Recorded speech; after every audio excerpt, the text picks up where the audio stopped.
All right, let's switch gears completely now, and it's that time of the week now. Governors are essential because they help make lives better.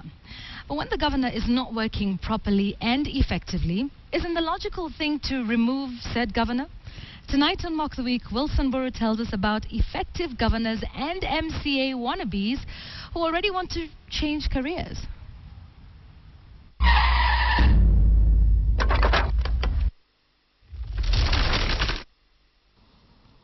It is yet another episode of Mock the Week. My name is Wilson Buru, and before we go very far, let's talk about something that I read some time back about Pope Francis, who decided to go visit Manila, which is the capital city of the Philippines. And here's the interesting part.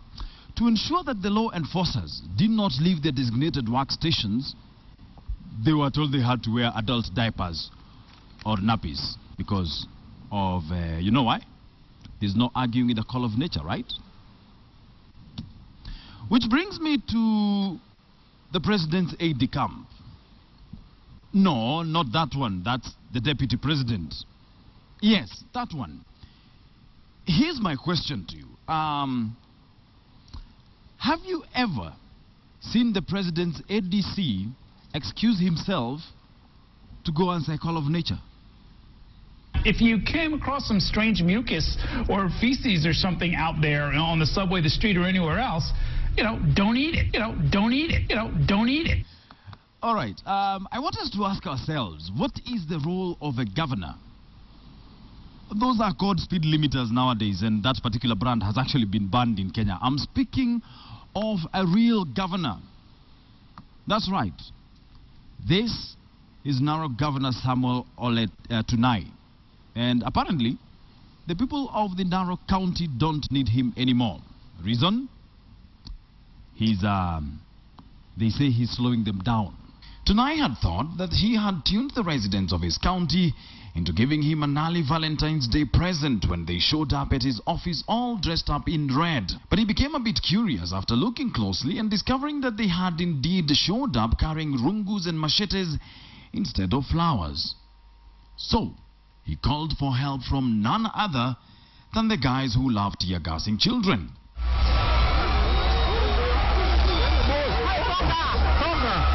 And come they did, armed with their favorite toys. And just as was the case with the children, they once again forgot to bring in the strawberry or vanilla-flavored tear gas. And for you to survive such, you have to run. Run. Run for your dear eyes. But what exactly is the problem here? Hiyo haitatulete pamoja katika kaunti ya Narok. Yes. When the governor is suspected to be slowing down your transport machinery, you remove it and replace it with a new one, and the cycle continues. Let me say this. We do not take it lightly that 2 people died in that fracas after they were allegedly shot. Our hearts go out to their grieving families, and we hope that the investigations will, of course, reveal what happened on that day. But speaking of counties and people slowing down, there's a group of individuals we haven't really talked about of late because they put governors to curb their shenanigans. Remember our dear MCAs?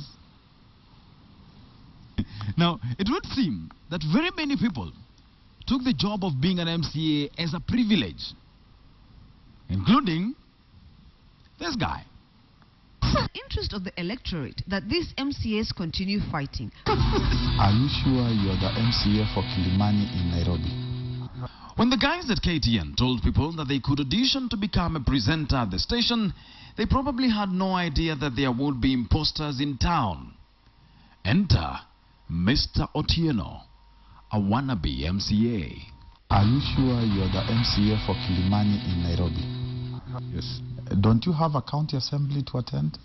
The reason we call Mr. Otieno here a wannabe MCA is because we kind of did a search on the internet, and the said search revealed, in fact, that the Kilimani MCA in Nairobi is called Moses Ogeto Nyangaresi.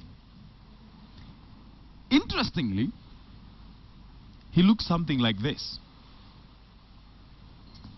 Yeah, we couldn't find a photo of that guy. That said, though, Let's entertain this guy and bring in our MCA specialist, Jerry Mushura.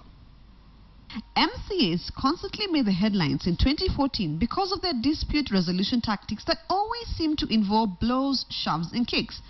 But it seems this year, however, MCAs want to turn over a new leaf. According to some of them, they're tired of the constant fighting and the aches and pains that follow. They want to change, to become better, and to be the elected officials all Kenyans can be proud of. So what brought about this drastic change of heart? Well, let's just call them threats. Have you heard of the boxing kangaroo? There was a suggestion that this fierce animal would be brought to every county assembly to box any MCA who felt like he or she was itching to fight. And boy, can this kangaroo box. It is also rumored that the boss of all bosses, Mr. President himself, had had enough of their childish ways and had threatened to take them to Pokot to fight real men who have very interesting ways of showing just how much they love and cherish the woman they want to date. Come back. The things people do for love. But the main reason, I think, is that they're bored. I mean, they already have spent 5 million shillings learning how to use Facebook and Twitter. What more can they do as MCAs? Are you sure you are the MCA for Kilimani in Nairobi? Yes. Don't you have a county assembly to attend? You know that saying that says quitters don't win? Yeah, it's absolute rubbish. If you think I'm pulling your leg, ask this guy. His name is Elijah Memusi, and he's a quitter of political parties. Let me give you the story of Elijah Memusi in a very short summary. In 2013, he quit the ODM for Jubilee. Then he lost the election to an ODM guy. Then the ODM guy joined the Jubilee government, and Elijah was happy until that time when Jubilee did their nominations, and he lost that as well. And he went running back to ODM, and voila, he won. Elijah Kanchori Mumesi will be the Orange Democratic Movement Party's flag bearer. And the moral of the story is, if you quit once and it doesn't work, try harder. Don't slow down. Quit again until you win.